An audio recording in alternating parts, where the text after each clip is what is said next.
Marcus Chen stood at his floor-to-ceiling window, hands in the pockets of his perfectly tailored suit.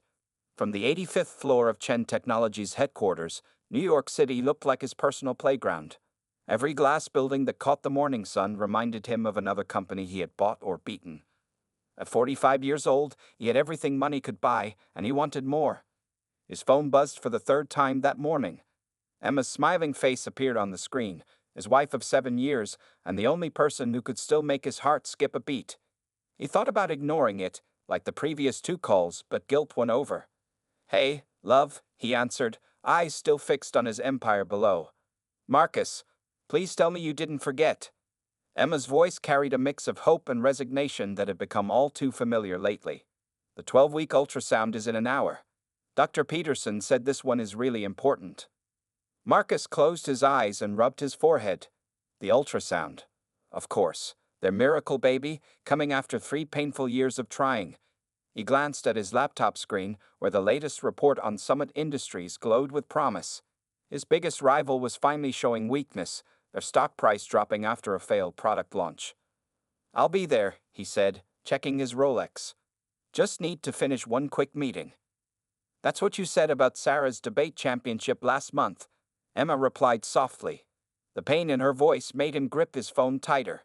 His teenage daughter still wasn't talking to him about that one. "This is different," Marcus insisted. "It's our baby. I wouldn't miss it."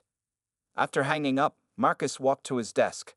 Family photos surrounded his computer. Emma in her white dress on their wedding day, Sarah's first day of high school, Christmas at their Hampton house. Happy moments he had barely been present for, too busy building his empire.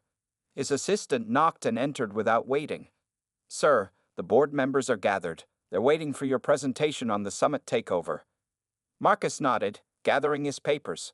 The Summit Industries file was thick with potential. Their patents alone would be worth billions. With their technology and his company's resources, Chen Technologies could dominate the market for the next decade. His phone buzzed again, a text from Diana, his sister and CFO. "Don't do anything crazy about Summit until we talk. The numbers don't add up." He ignored it. Diana had always been too careful, too concerned about risks. That's why he was the CEO, and she managed the money. His way of doing things, bold, aggressive, unstoppable, had turned their father's failing electronics shop into a $50 billion tech giant. Walking into the boardroom, Marcus felt the familiar surge of power. 15 of the most influential people in New York sat around the massive table, all waiting for his words. This was where he belonged. This was what he was born to do. "Ladies and gentlemen," he began, standing at the head of the table. "Today, we're going to talk about the future. Summit Industries is vulnerable, and we're going to take everything they have." The presentation flowed perfectly. Numbers, projections, market analyses. Marcus had memorized every detail. He watched his board members lean forward in their seats, caught up in his vision. Even the usually skeptical ones were nodding along. His phone vibrated in his pocket. Then again, and again. Marcus checked the time and felt his stomach drop. The ultrasound appointment had started 15 minutes ago. He had gotten caught up in the moment, in the thrill of the hunt. And now... "Sir," his assistant interrupted, face pale. "Mrs. Chen is on the emergency line. She says it's urgent." The boardroom fell silent. Marcus stood frozen, the Summit Industries portfolio still in his hands. In that moment, 2 paths stretched before him, one leading to the hospital where his wife and unborn child waited, the other toward the biggest deal of his career. Taking a deep breath, Marcus straightened his tie. "Tell her I'll call back in an hour. Now, let's talk about how we're going to finance this takeover." As he turned back to the presentation screen, his phone buzzed one final time before falling silent. Outside his window, dark clouds began gathering over the city he thought he owned, bringing with them a storm that would change everything. 3 hours after missing the ultrasound appointment, Marcus finally checked his phone. 27 missed calls lit up his screen. 15 from Emma, 8 from Diana, and 4 from the hospital. His heart stopped when he saw the hospital's name. Running through the quiet hospital hallway, his expensive shoes making sharp sounds against the floor, Marcus found Emma's room empty. A nurse pointed him toward the waiting area, where Diana sat with her head in her hands. "Where is she?" Marcus asked. his voice shaking. Diana looked up, her eyes red with tears and anger. They're doing more tests. The doctor found something concerning during the ultrasound, but nobody could reach you. She stood up, pointing her finger at his chest. Where were you? I called the boardroom 3 times. The summit deal. Marcus started, but Diana cut him off. The deal? Your wife and baby needed you, and you chose a business deal? She shook her head. Emma's pregnancy is high risk. You knew that. The doctor told both of you last month. Before Marcus could defend himself, Dr. Peterson walked out. The doctor's face was serious as she explained that Emma's blood pressure had spiked dangerously high during the appointment. They had managed to stabilize her, but she needed complete rest and no stress for the next few weeks. Can I see her? Marcus asked. She doesn't want to see anyone right now. Dr. Peterson replied quietly. She asked to be alone. Marcus slumped into a waiting room chair, his perfect suit wrinkled for the first time that day. His phone buzzed again, the board members wanting updates about Summit Industries. He turned it off. The next morning, Emma came home but went straight to their bedroom without a word. Marcus tried to work from home, setting up his laptop in the kitchen, but the silence in the huge house felt heavy and wrong. Sarah, their 17-year-old daughter, came home from school and walked straight past him. Sarah, wait, he called out. How was school? She turned, holding an envelope in her hand. Oh, you're actually home? Well, I got accepted to Yale. Early decision. Mom knew because she was at my celebration lunch. You would have known too, if you ever answered your phone. The envelope dropped on his desk, her acceptance letter to Yale, his own alma mater. He had dreamed of sharing this moment with her since she was little, but now she was already walking away, her back straight and stiff like her mother's. That evening, Diana came over with dinner, knowing Emma wasn't up to cooking. She found Marcus in his home office, surrounded by Summit Industries papers. The board approved the initial offer, he told her, not looking up. We're moving forward next week. Diana placed a folder in front of him, covering his work. Look at these numbers again, Marcus. The leverage we'll need for this takeover, it's dangerous. One wrong move, and we could lose everything Dad built. It's not Dad's company anymore, Marcus snapped. I built this. Me. And I say we can handle the risk. Can you? Diana asked softly. Because from where I stand, you're already losing the most important things. She left him with the folder and went upstairs to check on Emma. Marcus could hear their quiet voices, his wife's occasional laugh at something his sister said. Once, those sounds would have drawn him upstairs to join them. Now, he stayed in his office, reviewing takeover strategies. Late that night, he found Emma sitting in the nursery they had started preparing. Her hand rested on her stomach, and she was looking at the empty crib they had bought last weekend. The doctor says I need to stay calm, she said without looking at him. She says stress could hurt the baby. Isn't it funny? I was less stressed when I was fighting human rights cases in war zones than I am being your wife. Marcus reached for her hand, but she stood up and walked to the door. I'm going to stay in the guest room for a while. I need space to think. She paused at the doorway. You're never going to change, are you? This is always going to be your choice, the empire over us. As she closed the door, Marcus heard his phone buzz again. Another message about Summit Industries. Another step toward his bigger empire. Another crack in the foundation of everything that really mattered. 2 weeks passed like a cold winter wind. Emma stayed in the guest room, only speaking to Marcus when necessary. Sarah spent most of her time at friends' houses, avoiding the heavy silence at home. The huge mansion felt like a museum, beautiful, empty, and lifeless. Marcus barely noticed.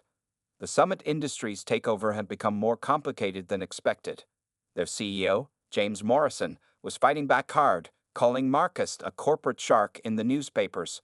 But Marcus saw only the prize, not the cost. That morning, Emma knocked on his home office door. She looked pale and tired, one hand resting on her growing belly. I have another checkup today, she said quietly.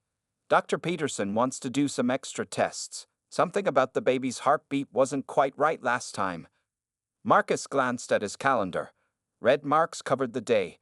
5 emergency meetings about Summit. Their stock had dropped 12% after Morrison's latest attack. I can't today, Emma. Morrison is trying to turn our own board against me.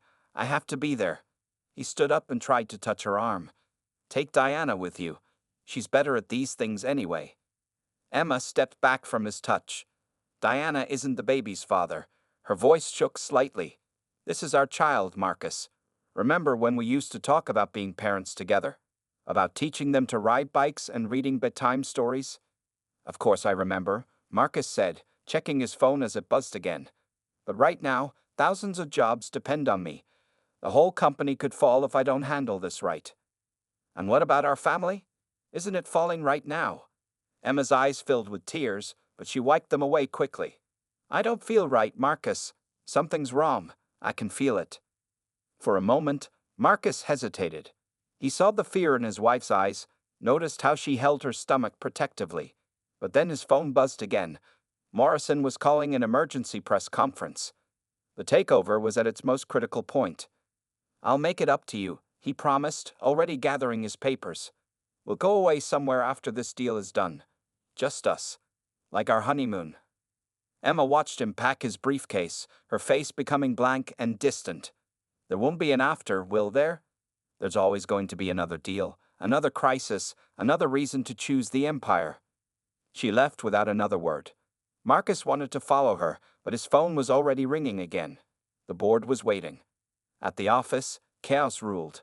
Morrison had revealed secret documents about Chen Technologies' aggressive takeover history. The press was having a field day. Marcus spent hours in back-to-back meetings, his phone turned off to avoid distractions. Around sunset, his office door burst open. Diana stood there, her face white with fury and fear. Turn on your damn phone. She screamed, something he'd never heard from his calm sister. Emma's in the hospital. She collapsed at home after her appointment. There was so much blood. The world stopped spinning. Marcus felt the floor drop away under his feet. What? When? 3 hours ago. I've been trying to reach you. Diana's voice broke. They took her straight to emergency surgery. The baby's heartbeat was dropping. They can't find you, the baby's father, because you turned off your phone during the most important meeting of your life. Marcus ran to the elevator, his sister right behind him. His hand shook as he tried to turn on his phone. Messages flooded in, from the hospital, from Sarah, from Emma's parents. Each one more desperate than the last. The doctors said the stress was too much. Diana said as they raced through traffic. Her blood pressure was through the roof. They warned her last week, but she didn't tell you. She said you were too busy with Summit. Marcus stared straight ahead, his hands tight on the wheel. The city lights blurred around him. All his life, he had been running toward success, toward power, toward his empire. Now, for the first time, he was running away from it, and he was terrified he might be too late. His phone rang one last time. It was Sarah. When he saw his daughter's name, his heart stopped. Her next words would change everything. We lost the baby. Sarah's 3 words hit Marcus like a physical blow. His car swerved, and Diana grabbed the wheel, forcing them to stop on the side of the road. The city noise faded away, leaving only the sound of his daughter crying through the phone. Mom's in surgery, Sarah continued, her voice shaking. They're trying to stop the bleeding. Where are you? Where were you? Marcus couldn't answer. Diana took the phone from his frozen hands and told Sarah they were coming. Then she slid into the driver's seat, leaving Marcus staring blankly at the city lights. When they reached the hospital, Sarah stood in the emergency room entrance. Her face was streaked with tears, but her eyes were hard as steel. At 17, she looked older than her age, but she had aged years in a single afternoon. You don't get to go in, she said, blocking Marcus's path. Her voice was quiet but firm. You lost that right when you turned off your phone, when you chose your precious Summit Industries over Mom and the baby. Sarah, please, Marcus begged, reaching for his daughter. She's my wife. Is she? Sarah's voice rose, drawing attention from nearby nurses and patients. Because wives and husbands are supposed to be there for each other. Parents are supposed to show up. Did you know Mom's been having pain for days? She didn't tell you because you were too busy with your meetings. Diana tried to calm Sarah down, but years of hurt came pouring out. You missed my debate championship because of a business dinner. You missed Mom's birthday for a conference call. You promised to teach me to drive, but your assistant ended up doing it. Sarah's words echoed through the hospital corridor. And now you missed everything that mattered most. A doctor appeared, still wearing surgical scrubs. "Mrs. Chen is stable," she announced. "We managed to stop the bleeding, but," she paused, looking at their faces, "I'm very sorry about the baby. The stress and complications were too severe." Marcus sank into a waiting room chair, his empire suddenly meaningless. The doctor continued talking about medical terms he couldn't understand. Words like hemorrhage and critical condition floated around him. "She's asking for Sarah," the doctor finished. "Only Sarah." His daughter walked past him without a glance, following the doctor. Diana sat beside him, but she didn't offer comfort. They sat in silence as night fell outside the hospital windows. Hours passed. Marcus's phone kept buzzing. The board, the press, Morrison, all wanting to know about Summit Industries. He didn't look at a single message. Around midnight, Emma's parents arrived from Boston. Her father, a retired judge, took one look at Marcus and turned away in disgust. Her mother's face showed only disappointment. "We warned her," she said quietly to Diana. "We told her marrying a man like him would end in heartbreak. Just like his father, so focused on building his company, he never saw his family breaking apart." The words hit Marcus hard. He had sworn he would be different from his father. Better. More present. Instead, he had become worse. Dawn was breaking when Sarah finally came back. Her face was exhausted, but calmer now. "Mom's awake," she said, speaking to Diana rather than Marcus. "She wants to talk to you." As Diana stood up, Sarah finally looked at her father. "Mom told me something before, when she was scared about the pregnancy. She said she could handle you missing special moments. She could handle the long hours and canceled dates. But she couldn't handle you choosing your empire over her and the baby when it really mattered." Marcus started to speak, but Sarah held up her hand. "The baby was a boy," she said softly. "We were going to have a little brother. Mom was going to tell you at the next appointment, the one you were too busy to attend." She walked away, leaving Marcus alone in the waiting room. Through the window, he could see his office building rising high above the city. From this distance, it looked cold and empty, like his future without his family. His phone buzzed one final time. The board was calling an emergency meeting. The Summit Industries deal was falling apart. His empire was crumbling. Marcus didn't move. For the first time in his life, he had nothing left to build. 1 week after losing the baby, Emma left the hospital. She didn't go home to their mansion. Instead, her parents drove her straight to their house in Boston. She didn't say goodbye to Marcus. She didn't say anything at all. Marcus stood in their empty house, surrounded by half-finished nursery preparations. A small teddy bear sat in the corner, still in its shopping bag. He had bought it last month, planning to surprise Emma, but he had forgotten about it in the rush of business meetings. His phone rang. The board wanted answers about Summit Industries. The deal was falling apart, and the company's stock was dropping fast. Newspapers were full of stories about the heartless billionaire who chose business over family. Someone had leaked the hospital story to the press. "You need to make a statement," his PR manager insisted over the phone. "The public is turning against us. Customers are boycotting our products." Marcus hung up without answering. He walked into the kitchen, where Sarah was packing her things. She had decided to stay with her Aunt Diana until college started. "I'm leaving now," she said, not meeting his eyes. "Diana's waiting outside." "Sarah, please." Marcus's voice cracked. "Don't go. We can fix this." She looked up then, her young face serious. "Fix what, Dad?" "Mom lost the baby. She lost her son. Our brother." She zipped up her bag. "And where were you?"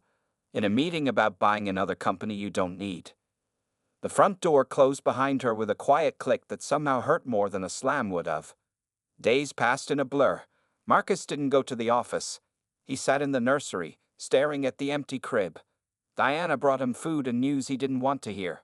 "The Summit deal is dead," she told him one evening. "Morrison used the scandal to turn all the shareholders against us. We lost billions." Marcus nodded, not really caring. Emma filed for separation. Diana continued softly. "Her lawyer delivered the papers this morning to the office." That got his attention. He looked up, seeing the papers in Diana's hand. 6 years of marriage, reduced to legal terms and signature lines. "She's asking for privacy and space," Diana explained. "Her doctors say she needs time to heal, both physically and emotionally." Marcus read the papers slowly. Emma's signature was already there, a bit shaky but clear. Like everything else in his life, it felt unreal. Sarah got her Yale acceptance package, Diana added. She's leaving for college early, some special summer program. More news came every day, each piece worse than the last. Former employees from companies he had taken over came forward with stories about his ruthless business tactics. Old friends avoided his calls. The board was discussing his replacement as CEO. One morning, Marcus found Diana sitting in his home office, looking through old family photos. "Remember this?" she asked, holding up a picture. It showed their father in front of his small electronics shop, proud but tired. Dad worked hard, but he always came home for dinner. He knew what mattered most. Marcus took the photo. "I thought I was different. Better. Building something bigger." "You built an empire," Diana agreed. "But Dad built a family." She stood up, straightening her suit. "The board meeting is in an hour. They want to discuss your future with the company." "I'm not going," Marcus said. Diana nodded, understanding. "I'll handle it. I've been handling everything else anyway." She paused at the door. "Emma's doctor called. She's doing better physically, but..." She didn't finish the sentence. Alone again, Marcus looked around his empty house. Everything was expensive, perfect, and meaningless. His phone had stopped ringing. The press had found new stories to tell. His empire was crumbling quietly, and he couldn't bring himself to care. In his wallet, he found the last ultrasound picture. A tiny shape that would never become his son, a future erased by his own choices. The paper felt fragile in his hands, like all the other broken things in his life. A month passed. Marcus found himself alone in the giant mansion that no longer felt like home. The silence was broken only by the ticking of expensive clocks and the occasional ping of his rarely used phone. The board had given him a leave of absence, a polite way of pushing him aside while Diana ran the company. One rainy morning, he found himself driving to the city cemetery. His father's grave was simple, unlike the grand monuments around it. David Chen, beloved husband and father, was all it said. Marcus hadn't visited in years, too busy building the empire his father had only dreamed of. "I became everything you warned me not to be," Marcus said to the quiet stone. "Bigger, richer, more successful than you ever were. And more alone." He remembered Sunday dinners when he was young, how his father closed the electronics shop early no matter how many customers were waiting. Back then, Marcus had thought it was a sign of weakness. Now he understood it was strength. Rain soaked through his expensive suit, but he didn't move. For the first time in years, he let himself remember. He remembered Emma's laugh when they first met. A busy lawyer who had no time for rich businessmen until he made her smile. He remembered Sarah's first steps, taken while he was on a business call. Emma had recorded it, but it wasn't the same as being there. His phone buzzed. A text from Diana. "Found this in your old office." She had sent a photo of a drawing Sarah had made in kindergarten. It showed 3 stick figures: Daddy, Mommy, and me. In the background was a building labeled Daddy's Work. Even then, the building had been part of their family picture. Marcus drove to his father's old electronics shop. It was a coffee shop now, but the original sign still hung inside as decoration. Chen Electronics, where family comes first. The young barista didn't recognize him, the mighty Marcus Chen, dressed in a wet suit, staring at an old sign. "That's been here forever," she said cheerfully. "The old owner used to fix everyone's TVs. He'd even do it for free if people couldn't pay. His kids would help out after school." Marcus remembered those afternoons, learning to fix radios beside his father. Diana would handle the money, already good with numbers. Their mother brought dinner to the shop on busy days. They were poor but happy. Back home, Marcus walked into his home office. Awards and business magazines covered the walls, evidence of his success. He took them down one by one, finding nail holes from the family photos that used to hang there. In his desk drawer, he found Emma's journal. She must have left it behind. He knew he shouldn't read it, but his hands opened it anyway. Marcus missed another appointment. One entry read: "The doctor says the baby is growing well, but I'm scared. Not about the pregnancy, but about raising a child with a father who's never there." Sarah needed him so many times, and his empire always came first. Will this baby be the same? Another entry, from just before the end: "I feel something's wrong." The baby moves less than before. I try to call Marcus, but there's always another meeting, another deal, another reason why his empire matters more than us. I'm tired of competing with a building for my husband's love. The last entry was short, written the day before they lost the baby. I can't do this anymore. Marcus closed the journal, his hands shaking. Outside his window, the Chen Technologies building rose into the clouds, a monument to his ambition. Once, its height had made him proud.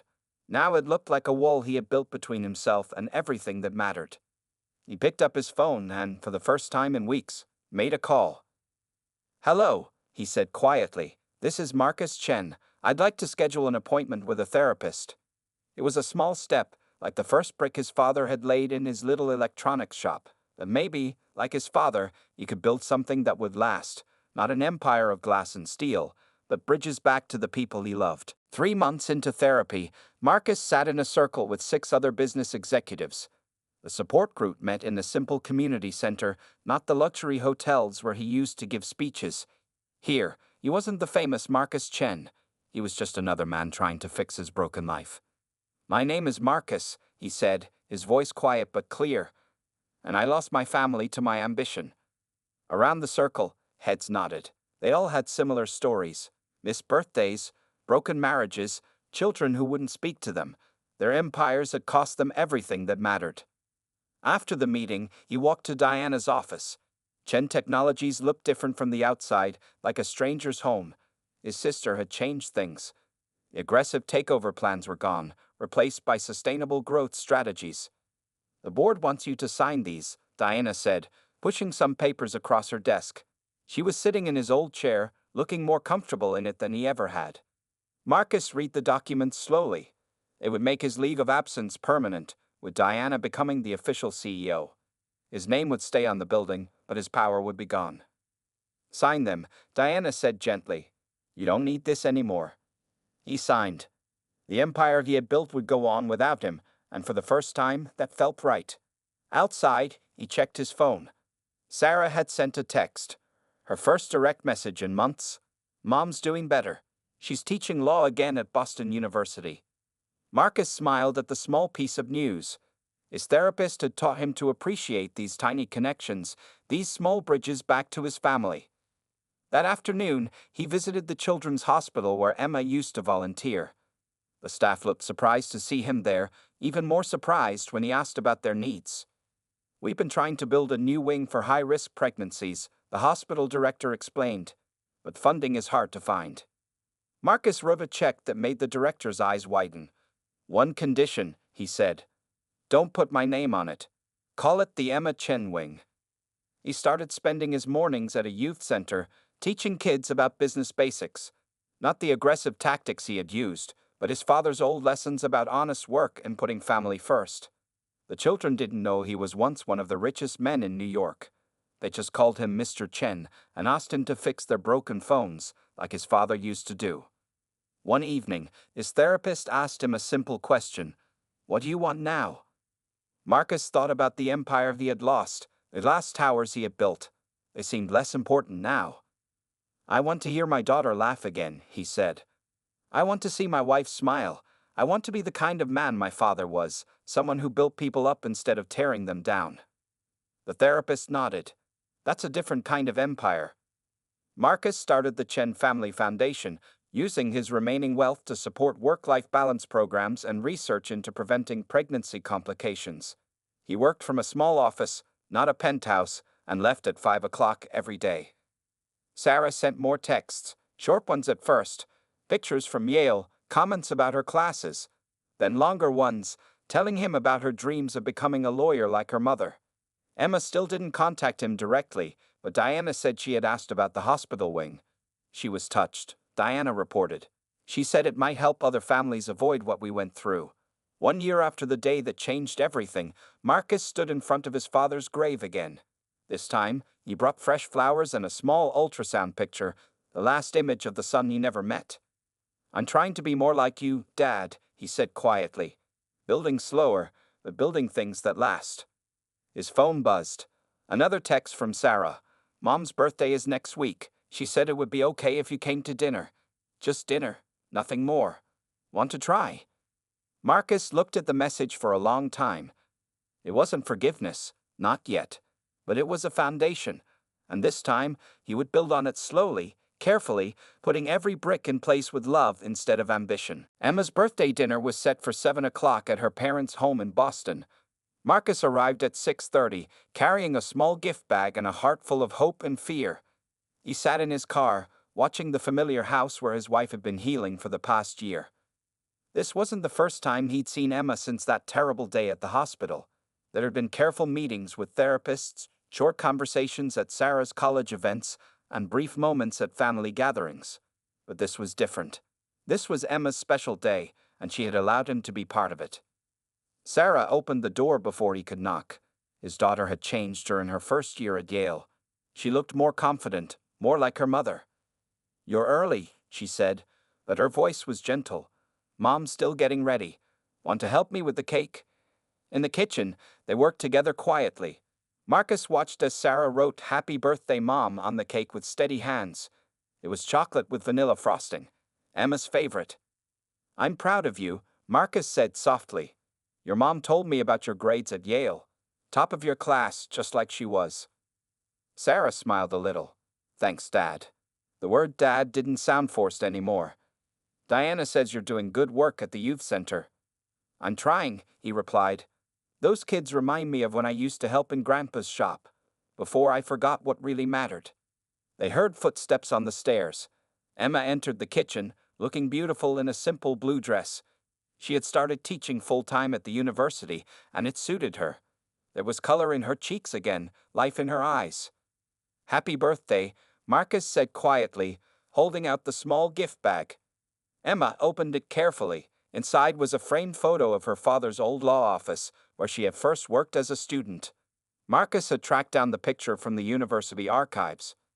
"I remember," she said softly.